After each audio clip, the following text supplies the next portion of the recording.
नमस्कार, स्वागत है आपका इंडिया न्यूज 28 में। ये बात करते हैं मध्य प्रदेश की कुछ खास खबरों की। अनोखा प्रदर्शन, वॉशिंग मशीन के साथ कांग्रेस का धरना। कहा, भाजपा में जितने भी दागी नेता पहुंचे, सब वॉशिंग मशीन में धुलकर साफ हो गए। खबर, मध्य प्रदेश के खंडवा में कांग्रेस ने रविवार को केंद्र की मोदी सरकार के खिलाफ धरना प्रदर्शन किया। ये विरोध कांग्रेस के खाते सील करने की आयकर विभाग की कार्रवाई को लेकर था।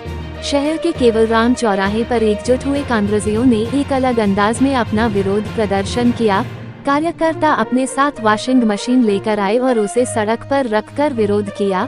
कांग्रेस नेताओं ने कहा कि बीजेपी की वॉशिंग मशीन है, इसमें सब दाग धुल जाएंगे। इस तरह के स्लोगन लिखी पट्टी के साथ कांग्रेस कार्यकर्ताओं ने अपना विरोध प्रदर्शन किया। इस दौरान कांग्रेस नेताओं ने केंद्र सरकार पर जमकर हमला बोला। उन्होंने कहा कि भाजपा सरकार लोकतंत्र को कुचल रही है। बीजेपी, ईडी, आईटी और सीबीआई के जरिए कांग्रेस पार्टी सहित पूरे विपक्ष को डराने का काम किया जा रहा है। कांग्रेस युक्त और सरकार विपक्ष मुक्त देश बनाने की साजिश कर रही है। देश में युवाओं के पास रोजगार नहीं है, महंगाई चरम पर है, पेट्रोल, डीजल और रसोई गैस के दाम आसमान पर है। बीजेपी महंगाई पर बात नहीं करना चाहती है। ग्रामीण कांग्रेस अध्यक्ष अजय ओझा ने कहा कि जो भ्रष्टाचार में लिप्त है, वो कांग्रेस छोड़कर भाजपा में जा रहे हैं। हमारा ऐसा मानना है कि जो लोग भ्रष्टाचार में लिप्त है, वो डर से बीजेपी में जा रहे हैं और भाजपा में जाने के बाद उनका शुद्धिकरण कर दिया गया है। इसलिए आज के विरोध में एक वॉशिंग मशीन बुलाकर रखी गई है, ताकि जनता समझ जाए कि आपकी भ्रष्टाचारी भाजपा में जाकर उनके सारे दाग धुल रहे हैं। इंडिया न्यूज 28 के लिए ब्यूरो चीफ राकेश जैन की रिपोर्ट।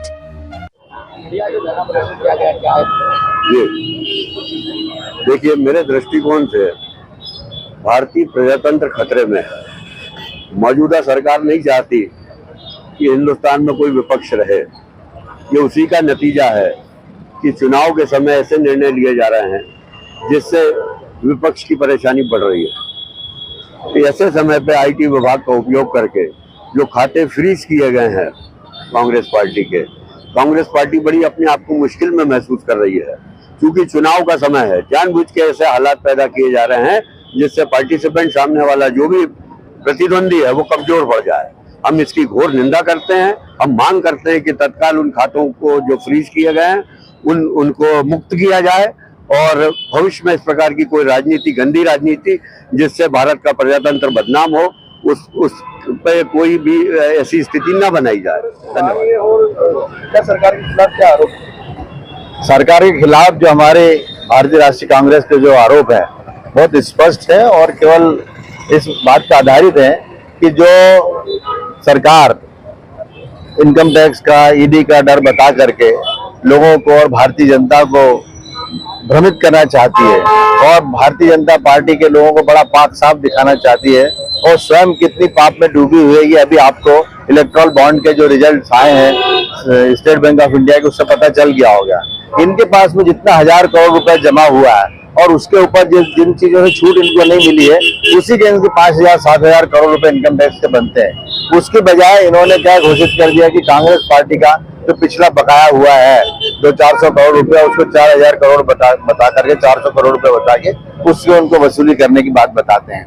ये इलेक्शन के समय लाया गया भारतीय जनता पार्टी का एक स्टंट है, जिससे वो दिखाना चाहते हैं भारतीय जनता पार्टी अपने सारे देश में और विश्व के जितने भी नेता हैं, जितने भी देश हैं, उन लोगों ने किस तरह से थूथू हमारी भारत सरकार पर की है।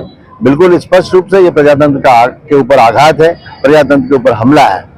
पूरे विश्व में प्रजातंत्र का भी मान्यता है। लोगों ने अब कहना शुरू कर दिया है, चाहे वो इंग्लैंड हो, चाहे अमेरिका हो, चाहे संयुक्त राष्ट्र हो, उन्होंने कहना शुरू कर दिया है कि भारत में प्रजातंत्र की अगर रक्षा करना है तो मोदी जी को इस तरह के कदम नहीं लेना चाहिए। उन्होंने देखना चाहिए कि जिस तरह से भारतीय राष्ट्रीय कांग्रेस के जो सील किए गए हमारे बैंक के खाते हैं उनको खोला जाए और उनको पूरा उपयोग करने का अवसर दिया जाए, क्योंकि हमारे संविधान में भी ये व्यवस्था दे दी गई है कि राष्ट्रीय पार्टियां जो हैं अपने खाते से अपने कैंडिडेट को पैसा दे करके इलेक्शन में खर्च करवाती हैं। तो इस तरह का अगर ये करना चाहेंगे तो उसके कारण से पूरा इलेक्शन तंत्र प्रभावित होगा और प्रजातंत्र प्रभावित होगा, प्रजातंत्र खतरे में होगा और ये तानाशाही की तरफ बढ़ जाएगा। बस यही हम लोग